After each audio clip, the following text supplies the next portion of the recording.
Faqala Amirul Mu'minin Imamul Muwahhidin Ali alaihissalam li ibni Hasan, ya bunai, ihfaz anni arba'an wa arba'an la yadurruka ma amilta ma'ahunna. Inna aghnal ghina al-aqli wa akbar al-faqri al-fuqr wa awhash al-wahshati al-ujub wa akram al-hasabi husnul khulq. Ya bunai, iyyaka wa musadaqatal ahmad fa innahu yuridu an yanfa'aka fayadurruka, wa iyyaka wa musadaqatal bakhil fa innahu yaqudu anka ahwaja ma takunu ilaih, wa iyyaka wa musadaqatal fajir fa innahu yubi'uka bittafah, wa iyyaka wa musadaqatal kadzdzab fa innahu kasrab yugharribu alaikal ba'id wa yubaidu alaikal qarib. Amirul Mu'minin Imam Ali alaihissalam mengatakan kepada putranya Imam Hasan alaihissalam, ya bunai, duhai anakku, ihfaz anni arba'an wa arba'an, jagalah dariku, ingatlah dariku ini 4 hal dan 4 hal. Tolong. Amirul Mu'minin Imam Ali alaihissalam tidak mengatakan jagalah dan ingatlah dariku 8 hal, tidak mengatakan demikian. Melainkan mengatakan jagalah 4 hal dan 4 hal. Ingatlah dariku pesanku ini 4 pesan dan 4 pesan. Sekalipun jumlahnya radhu'an, yakni secara keseluruhan 8 hal, tetapi Amirul Mu'minin Imam Ali alaihissalam memisahkannya menjadi 4 hal dan 4 hal. Mengapa demikian? Karena 4 hal yang pertama berkaitan dengan sifat dan berkaitan dengan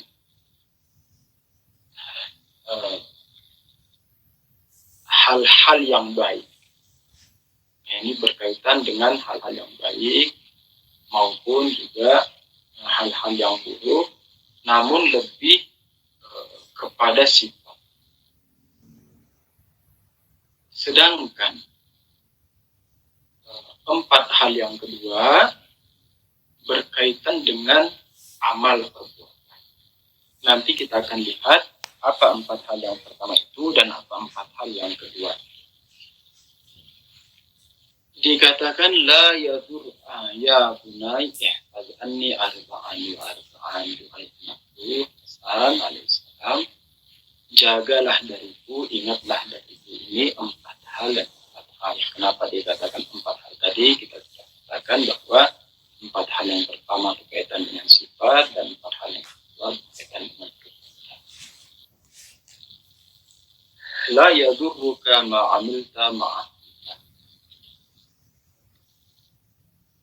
yang dimana kalau engkau berperilaku dengan 8 hal ini, maka hal itu tidak akan merugikanmu. Hal itu tidak akan merugikanmu. Yang pertama, 4 hal yang pertama. Inna aghnal ghina al-aql. Paling kayanya kekayaan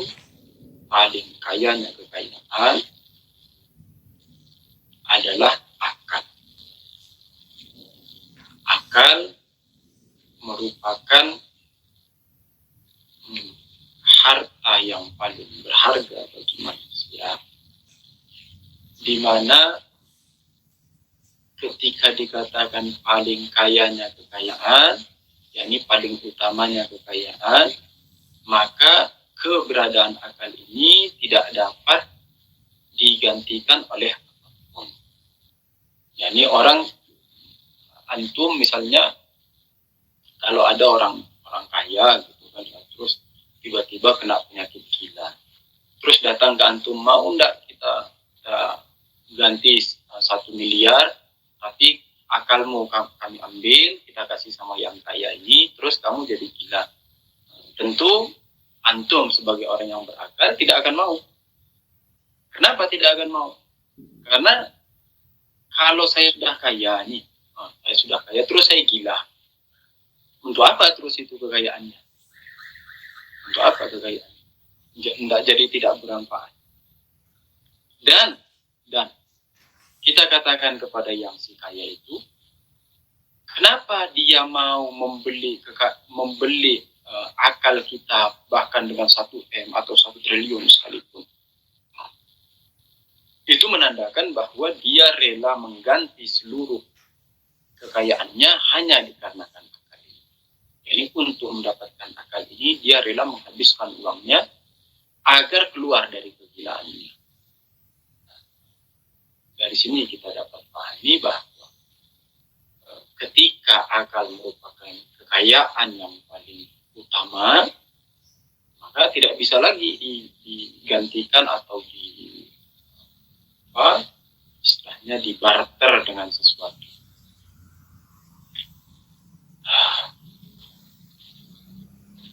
Di dalam ilmu akli seperti ilmu mantik, ilmu filsafat, ilmu irfan, ketika hendak menjelaskan tentang manusia, dikatakan al-insanu haywanun natiqun.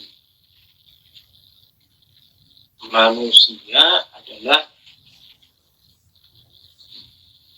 hewan yang rasional atau hewan yang berakal. Di mana ada satu kaidah yang menyebutkan zatu syai' la yuslab wa la yuj'al. Ini zatnya sesuatu tidak akan bisa diambil dari dirinya dan tidak pula bisa diberikan kepada dirinya. Maksudnya apa?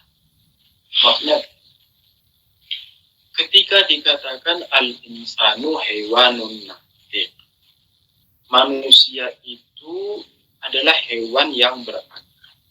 Berarti zat manusia, hakikat manusia, inti sari manusia ada 2 hal. Yang pertama adalah kehewanannya, dan yang kedua adalah kenatikannya. Yang pertama adalah kehewanannya, dan yang kedua adalah keberakalannya atau kerasionalannya. Di mana kapan saja salah satu dari keduanya tiada, maka manusia juga menjadi sirna. Salah satu dari keduanya tiada, maka dia bukan lagi manusia. Contoh, dikatakan manusia adalah hewan yang berakal. Ketika akalnya dicerabut, apa yang terjadi? Ya, hewan itu, manusia itu, di mana akalnya sudah tercabut, maka manusia itu tiada bedanya dengan domba, tiada bedanya dengan kera, tiada bedanya dengan semut, tiada bedanya dengan serigala, dan hewan-hewan yang lain. Kenapa? Karena tidak ada pembeda. Tidak ada zat pembeda antara manusia dan selain manusia. Kenapa tidak ada lagi? Karena satu-satunya pembeda asli, yaitu kerasionalannya dan akalnya itu sudah dicerabut. Kita sudah mencerabutnya dari si manusia. Artinya dia sudah sama dengan hewan-hewan yang lain. Jadi dia bukanlah sesuatu, dia bukanlah manusia. Nah, kalaulah demikian, maka penting bagi kita selayaknya bagi kita untuk mempergunakan akal ini dan memanfaatkan akal ini sebagaimana mestinya dan semaksimal mungkin. Untuk apa? Untuk apa kita terus menggunakan akal semaksimal mungkin dan memanfaatkan akal sebagaimana mestinya, sehingga kita menjadi manusia yang paripurna, sehingga kita menjadi manusia yang hakiki, sehingga kita menjadi manusia yang maksimal, sehingga kita bisa menjadi manusia yang maksimal. Kenapa demikian, Yusuf? Karena kita katakan bahwa manusia itu adalah hewan yang rasional. Maka kapan saja rasionalnya lebih kuat, maka kemanusiaannya juga akan menjadi lebih kuat. Dan kapan saja rasionalnya lemah, maka kemanusiaannya juga menjadi lemah. Mungkin seseorang akan mengkritik, kalau misalnya antum mempelajari tentang ilmu filsafat, ini berkaitan dengan tashkik atau gradasi, di mana sebagian filosof mengatakan gradasi itu adanya di wujud, seperti Mulla Sadro rahmatullah alaih mengatakan gradasi itu adanya di wujud. Lah kamu tadi Yusuf, ini misalnya mau mengiskal pernyataan kita. Kamu tadi Yusuf mengatakan semakin akalnya menguat, maka kemanusiaannya menguat, dan semakin akalnya, dan kalau akalnya rendah, maka kemanusiaannya juga rendah. Ini berarti kamu sedang menggradasikan mahiyah, bukan menggradasikan wujud, kan begitu iskalannya.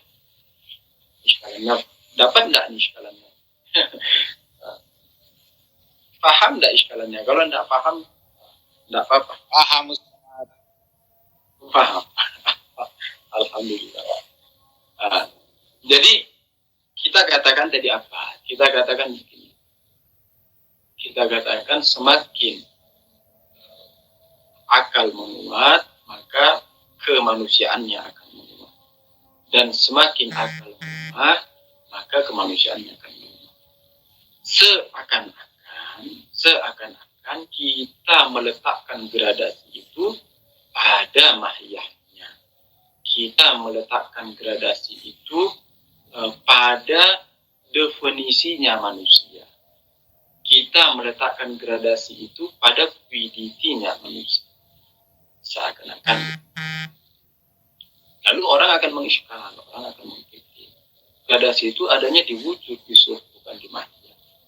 Bagaimana jawaban kita? Jawaban yang pertama, kita katakan sebagian filosof meyakini gradasi itu terjadi di mahiyah. Seperti siapa? Seperti Suhrawardi, Syekh Ishraq, tokohnya Hikmat Ishraq, Suhrawardi mengatakan gradasi itu terjadi di mahiyah. Begitu juga Qutbuddin Syirazi, muridnya Khojah Tusi. Begitu juga Khojah Nasruddin Tusi, meyakini tashkik itu adanya di mahiyah. Kalaupun ini tidak diterima, kalaupun mengatakan tetapi gradasi di dalam mahiyah itu tidak terjadi. Kenapa? Karena yang asli adalah wujud. Maka kita katakan pernyataan kami sebelumnya juga kembalinya ke wujud. Yakni apa? Yakni ketika dikatakan semakin akal menguat, maka kemanusiaannya menguat, maksudnya adalah semakin akalnya menguat, maka kewujudan dari manusianya itu akan semakin menguat. Dan semakin akal melemah, maka kewujudan dari kemanusiaannya juga akan semakin melemah. Ini jawabannya. Ini pembahasan yang pertama. Inna a'mal ghina al-aql. Yakni sebaik-baik kekayaan, paling utamanya kekayaan yang paling kaya adalah kita tidak akan mau diganti atau dibarter dengan sesuatu. Bagaimana tadi sudah kita bahas, ya ini kalau besok-besok misalnya anggap-anggap lah ya, anggap Yusuf jadi miliarder kan gitu ya. Terus tiba-tiba na'udzubillah kena penyakit gila. Terus Yusuf datang mengemis ke Pak Ali. Dia bilang, Pak Ali, sini akalmu tak pinjam. Kamu tak kasih uang 1 M, kamu ambil gilaku dan saya ambil hartanya Pak Ali. Tentu Pak Ali sebagai orang yang berakal tidak akan melakukan hal itu. Yang kedua, pembahasan tentang akal. Yang kedua, kenapa akal begitu mulia? Kenapa tiada yang lebih utama daripada akal dari sisi kekayaan, dari sisi apa istilahnya, dari sisi kemewahan? Kenapa tiada yang lebih? Kita katakan karena dengan akal lah orang bisa menggapai seluruh tingkat-tingkat dan derajat-derajat ukhrawi. Begitu pula dengan akal lah manusia bisa meraup dan bisa mengambil kekayaan duniawi. Yakni ketika manusia mau melakukan perjalanan ukhrawi maupun ketika manusia mau mengambil kekayaan duniawi, maka tiada jalan lain kecuali menggunakan akal. Kenapa begitu? Contoh misalnya di dalam urusan duniawi. Di dalam urusan duniawi, ketika akal kita lemah, maka kita akan ditipu-tipu orang dulu. Kita melakukan perniagaan ditipu. Kita melakukan kerjasama dibodohi. Kita melakukan bisnis dibawa dari orang. Nah, orang sedikit promosi kita langsung tertarik. Orang sedikit merayu tentang keuntungan kita langsung tertarik. Wah, ini keuntungannya begini kita tertarik. Nah, ini menandakan akal kita lemah. Ketika demikian, maka uang kita akan habis nanti, kekayaan kita. Habis tanpa bekas. Ini untuk urusan dunia. Beda hal dengan begini. Ada orang ditipu berkali-kali. Dan dia tahu kalau lagi ditipu, tapi tetap ngasih. Nah, ini bukan karena bodohnya, melainkan dia merasa bertanggung jawab. Contoh misalnya, ada satu kisah. Orang Indonesia. Ada satu kisah orang Indonesia, perempuan. Dia ini bibitnya dari salah satu teman. Jadi teman itu cerita ke saya, dia bilang, bibi saya ini kayaknya bodoh banget. Ada seseorang datang ke dia, minjem uang, katanya anaknya sudah tidak makan. Dikasih. Dibilang nanti minggu depan digantinya. Udah, minggu depannya datang lagi. Bukannya mau bayar hutang, minjem lagi. Terus begitu. Dan habis, jadi satu ketika dia lagi tidak punya uang, betul-betul tidak punya uang. Masih datang lagi ini orang datang, minjem lagi. Dia bilang, iya bentar, motornya digadaikan. Jadi motornya si bibinya teman ini digadaikan, terus dipinjamkan lagi. Dalam keadaan orangnya ini yang minjem ini tidak terlalu miskin, enggak. Dan hidupnya enak-enak saja, nyaman. Terus kalau dimintain utang, malah marah-marah. Tapi pada saat dia bilang, pada saat butuh, terus datang lagi ke bibitnya, minjem masih dikasih lagi. Teman anak bilang bibitnya bodoh. Anak jawab, orang bodoh dengan orang dermawan itu bedanya itu setipis kulit bawang. orang bodoh dan orang dermawan, bedanya itu sedikit bahwa ada kisah di zaman Arab sebelum zaman Nabi Shallallahu Alaihi Wasallam yang bernama Hatam Todi. Hatam Todi. Beliau Hatam Todi ini terkenal dengan kedermawanannya. Sangat terkenal dengan kedermawanannya, bahkan menjadi peribahasa dalam bahasa Arab. Untuk menggambarkan orang yang dermawan dikatakan anta kahatim ibn Tadi. Anta kahatim ibn Tadi. Engkau ini seperti Hatim bin Tadi. Gimana kisahnya Hatim bin Tadi? Hatim bin Tadi. Kisahnya ketika masih kecil. Jadi dia punya saudara laki-laki, si Hatam itu ini punya saudara laki-laki. Terus saudara laki-lakinya bilang ke ibunya, ibu, saya mau jadi seperti abang, mau seperti Hatam bin Toi ini. Ibunya bilang, tidak akan bisa, kau tidak akan bisa seperti abangmu. Kenapa begitu, Bu? Abang adiknya nanya, kenapa gitu, Bu? Ibunya bilang, dulu ketika kau masih kecil, ketika masih dalam gendongan dan abangmu juga masih dalam susuan dan kau juga masih dalam susuan. Kalau aku ngasih susu ke abangmu tidak akan pernah mau nyusu. Kecuali aku juga mengambil satu anak lagi yang lain dan kususukan di susu yang sebelah. Jadi si Hatam bin Toi ini, kata ibunya, hanya mau menyusui kalau ada temannya juga nyusu sama-sama. Jadi dia nyusu sebelah kiri, misalnya temannya nyusu sebelah kanan, atau sebaliknya dia sebelah kanan, temannya nyusu sebelah kiri. Dan kalau hanya dia sendiri, dia tidak akan mau nyusu. Dan kamu ini, adiknya, kamu ini, kalau kamu ada orang mau nyusu, kamu nangis. Jadi hanya kamu yang boleh nyusu. Kalau mama mau nyusuin orang lain, kamu malah marah. Kamu nangis. Jadi kau tidak akan bisa seperti abang. Nah, ini bedanya dermawan dengan orang bodoh, itu beda-beda. Jadi kalau misalnya besok-besok Pak Riza, Yusuf datang, Pak Riza, minta tolong ini lagi tidak ada uang gini-gini, Pak Riza ngasih. Besoknya lagi datang lagi Pak Riza, terus ngasih. Jangan dikatakan Pak Riza itu bodoh. Karena bisa jadi Pak Riza memiliki alasan, di mana alasannya adalah alasan kedermawanan. Yani dengan berbagai pertimbangan. Mungkin Pak Riza mempertimbangkan kalau seandainya Yusuf datang ke saya, terus saya tidak ngasih, maka kemungkinan besar Yusuf akan datang ke orang Sunni.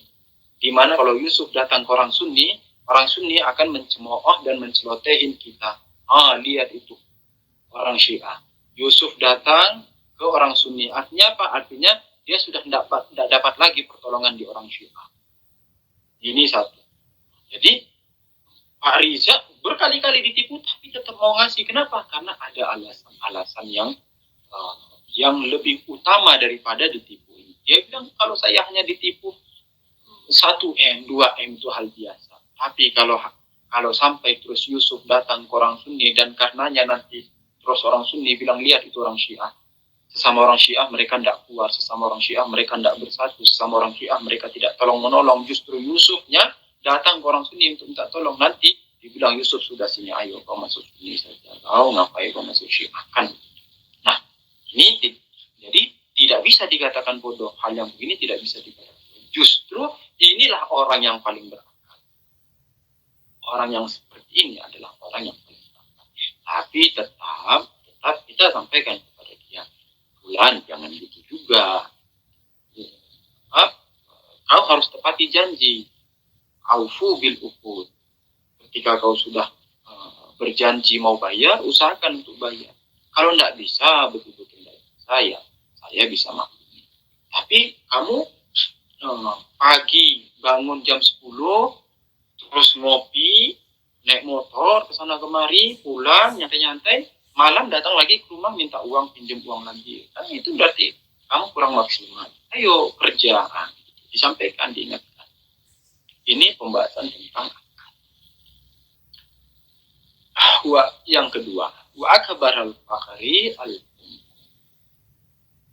dan paling besarnya kefakiran adalah kebodohan. Jadi bertolak belakang dari sifat yang pertama. Sifat yang pertama tadi akal. Paling utamanya kekayaan adalah akal. Sebaliknya, paling besarnya kefakiran adalah kebodohan. Kenapa begitu?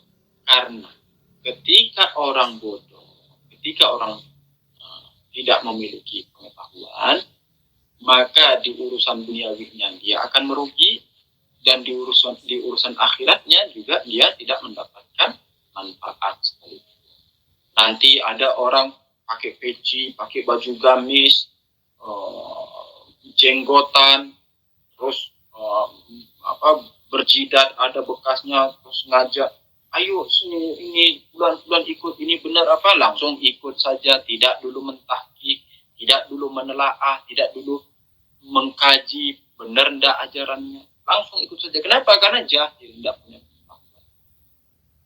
Begitu juga ada orang datang, ini ajaran baru, begini hebat, sedap apa, ndak perlu sholat, ndak perlu puasa, langsung ikut. Begitu juga dikatakan, ayo sini kamu bersedekah bulan, sumbang ke saya, langsung ngasih. Sini kamu sedekah mobil, kasih mobil. Sini kamu sedekah motor, kasih motor. Sini kamu sedekah rumah, kasih rumah. Kita tidak melarang orang bersedekah. Kita tidak menafikan manfaat sedekah. Tidak. Di riwayat-riwayat Syiah begitu banyak tentang manfaat sedekah. Di riwayat-riwayat Syiah begitu banyak tentang keutamaan sedekah. Di riwayat-riwayat kita begitu banyak tentang fadilah-fadilah, keutamaan, dan anjuran untuk bersedekah. Tetapi bersedekah yang bagaimana? Bersedekah yang bagaimana? Misalnya contoh, Yusuf nanti, satu ketika Yusuf lagi ngumpul sama antum semua, gitu kan. Terus Yusuf bilang, ayo siapa yang mau bersedekah? Tanya sama siapa? Misalnya Bu Agustiani. Ayo Bu Agustiani, mau sedekah berapa? Oh Ustaz, ini cuma ada 50.000. Wah, itu masih ada cincinnya itu. Cincinnya juga sini. Oh, itu masih ada apanya lagi? Rantai sini rantainya. Oh, itu masih ada ATM-nya, sini ATM-nya. Oh, itu masih ada kartu apanya lagi? Kartu apa lagi? Kartu kreditnya, sini kartu kreditnya. Gitu istilahnya penodongan kan itu. Terus ngasih. Nah, ini bukan sedekah yang dianjurkan. Pertanyaannya, kenapa harus bersedekahnya ke Yusuf? Kenapa harus bersedekahnya ke Yusuf? Mestinya Yusuf yang ditanya, Yusuf, oke, ini saya sedekahkan 50.000 ke kamu. Tetapi kamu ini sebagai apa, Yusuf? Apakah kamu ini sebagai orang yang menerima sedekah saya? Atau kamu ini sebagai orang yang menyalurkan sedekah saya? Ini dua hal. Ini dua hal, harus dibedain. Yusuf, kamu ini bilang sedekah. Maksudmu ini apa? Apakah maksudnya sedekah kepada kamu, sehingga kamu adalah orang yang menerima sedekah saya? Atau maksud kamu adalah bersedekahlah melalui saya, yakni si Yusuf sebagai perantara untuk bersedekah. Nanti Yusufnya yang akan membagikan sedekah itu ke orang-orang yang layak. Ini yang mana maksudnya? Kalau yang pertama, yakni kalau maksudnya saya bersedekah untuk kamu Yusuf, ngapain harus sampai minta cincin saya, minta gelang saya, minta rantai saya, minta rumah saya, minta 10% dari penjualan motor, minta 10% dari penjualan mobil. Untuk apa? Kamu gila harta memangnya kamu Yusuf? Memangnya cuma kamu yang layak disedekahin? Saya bersedekah, tapi tidak harus ke kamu kan? Kenapa harus ke kamu? Saya bersedekah, tapi saya tidak mau sedekah ke kamu. Ini oke. Kamu bilang oke, Bu Agustiani mau sedekah cincin. Oke, ini cincinnya saya lepas, tapi saya tidak mau sedekah ke kamu. Saya mau sedekahkan ke dalam masjid ini. Masjid ini sedekah saya. Jadi tidak nyampe ke kamu. Ngapain kamu sampai minta cincin, minta gelang? Tamak banget kamu ini, gila harta banget kamu. Ini. Tetapi jika maksudnya bahwa Yusuf sebagai perantara, kita tanya, Yusuf, ini mau kamu arahkan kemana sedekah saya ini? Jangan sampai nanti kamu arahkan ke perusahaanmu malah. Kamu arahkan ke bisnismu malah. Loh, yang tadinya saya mau sedekah untuk mukmin kok jadi untuk bisnismu ini? Oh, Yusuf bilang, enggak. Sedekahnya kamu nanti masuknya ke pesantren. Nih, kita punya pesantren, silahkan. Oh, oke, masuk ke pesantren. Tapi kan enggak harus lewat kamu. Mana rekening pesantrennya, nanti saya langsung kirim. Dan ngapain harus sampai diumbar-umbar semua orang tahu. Jadi cerdas dalam bersedekah kalau mau sedekah. Ini kita sedikit bahas sedekah karena lagi booming juga di Indonesia pembahasan tentang sedekah. Ana berkali-kali menyampaikan ke teman-teman. Ini tidak tahu sudah yang keberapa kali. Dan mungkin terkesan bahasa Ana ini agak keras, mungkin terkesan bahasa saya ini agak kasar. Saya mengatakan terkadang ada semacam anomali istilahnya kalau kita di orang-orang sains mengatakan anomali mazhab. Apa itu anomali mazhab? Anomali mazhab itu sebagian besar kita ini dulunya kan Sunni kan ya. Sebagian besar kita ini dulunya Sunni. Sebagian juga ada yang sejak kecil, sejak lahir sudah Syiah, alhamdulillah. Tapi sebagian besar dari kita ini Sunni. Di mana kita juga menyadari dulu ketika kita Sunni, itu mudah untuk sedekah. Mudah untuk berinfak. Dulu kalau antum ke masjid, sholat Jumat, selalu bawa uang 20.000, 50.000. Masuk masjid, masukkan uang kan ya? Masukkan uang ke dalam kotak amal itu. 50.000, 20.000, 100.000, 10.000, 5.000. Zaman dulu. Terus misalnya ada pengajian, nyumbang. Kita buat wiritan, nyumbang. Ya ini tangannya ringan. Mudah bersedekah, mudah berinfak. Kalau ada dulu ketika di sini, kalau ada orang datang, istilahnya orang yang peminta-minta, orang yang fakir miskin, kita mudah memberi.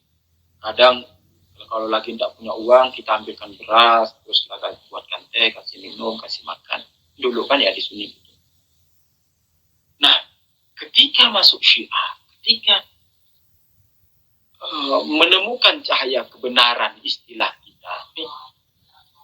kita ketika menemukan cahaya kebenaran, ketika kita mendapati cahaya, kok malah jadi gelap? Nah, ini anomali mazhab. Yang Anda maksud, anomali mazhab, yakni kita mengatakan ketika kita masuk Syiah, kita menemukan cahaya kebenaran. Apa sih itu cahaya? Cahaya itu yakni penerang. Yang mestinya ketika kita mendapat cahaya kebenaran, mestinya terang. Bukan gelap lagi. Nah ini lucunya ketika masuk Syiah jadi gelap. Gelap maksudnya apa? yakni yang dulunya rajin sedekah masuk Syiah, mulai dari awal masuk Syiah sampai akhir dia mau mati tidak pernah sedekah, tidak pernah infak. Berat banget mau ngeluarin uang 5.000, berat banget.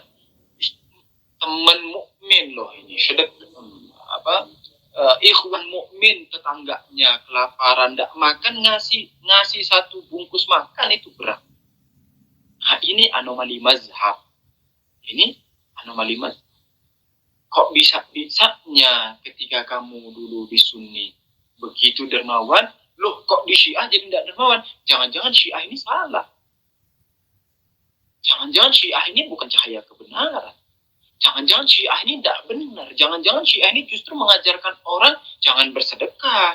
Jangan-jangan Syiah ini mengajarkan orang jangan berinfak. Jangan-jangan Syiah ini mengajarkan orang kejar duniamu untuk dirimu sendiri. Jangan-jangan Syiah ini mengajarkan orang tidak usah pikirin saudaramu yang mukmin. Jangan-jangan Syiah ini mengajarkan kau santap saja semua hartamu untuk dirimu sendiri sampai kenyang.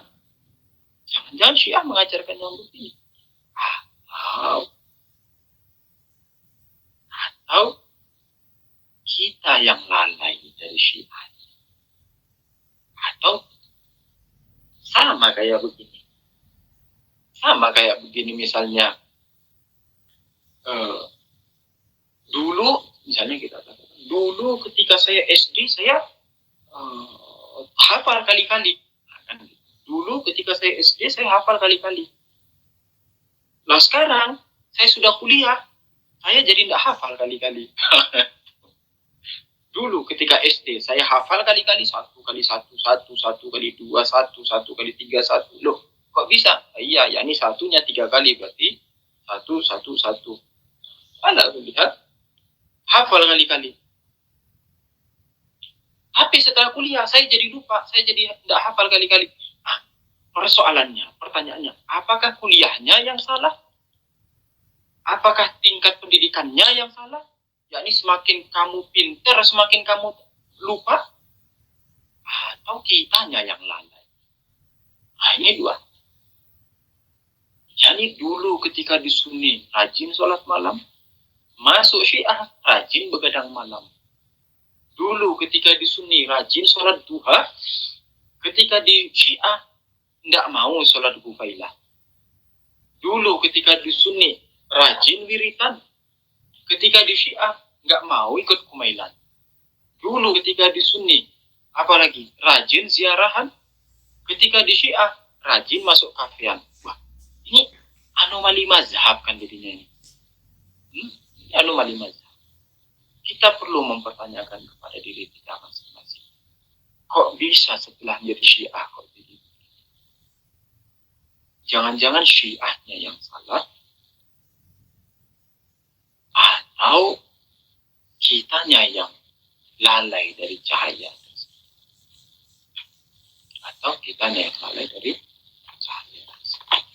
Wahbar al-fakri paling besarnya kefakiran adalah kebodohan. Dimana dengan kebodohan ini orang akan gagal di dunia dan juga akan gagal untuk mencapai tangga-tangga ukhrawi.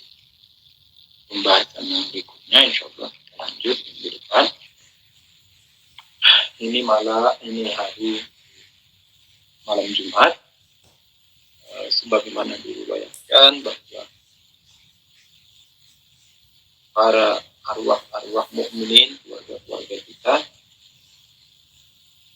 datang menunggu di depan pintu, berdiri di depan pintu mengharap hadiah dari kita tentunya. Kalau bisa bersedekah di malam Jumat, bersedekah. Sekalipun dengan 1 genggam beras, sekalipun dengan 1 bungkus nasi. Kalaupun tidak bisa, minimal kita mengirimkan doa kepada mereka. Kita hadiahkan untuk seluruh saudara-saudara kita mukminin di mana saja. Di mana. Dan juga untuk orang tua kita, ayah kita, ibu kita, abang kita, adik kita, paman kita, ibu kita, mustada'atin. Semoga Allah maafkan mereka semua dan mengampuni dosa-dosa kita semua.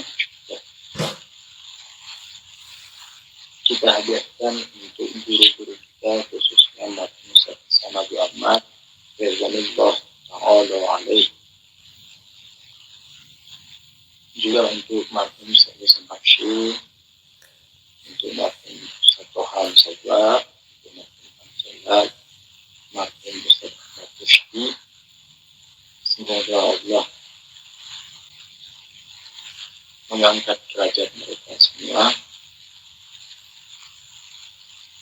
Dan juga untuk ulama-ulama kita, Abu Bahjat, ulama saudara Hindu, ulama tabi'u, Aitullah Qadir, Allah Masya'ala, Aitullah Ibadah, Syekh, Aitullah Mustah Nasbi, Aitullah Mahdari, khususnya untuk ini bisa sepun. Dan juga untuk ulama-ulama yang masih hidup, semoga Allah usia mereka dan memperpanjang berkah mereka semua. Untuk Aitullah Jamili Omili, untuk Aitullah Nasri, untuk Aitullah Mahdar Musyrazi, untuk Aitullah Nazahiri, untuk Aitullah Mariji, Aitullah Hussein, dan khususnya untuk Rahbar Mu'azzam Sayyid Ali Khamenei Hafizahullah. dan untuk keselamatan iman zaman dan kejuruan iman al-jalabah para buah syarif al-fatih masuk dengan topik yang jelas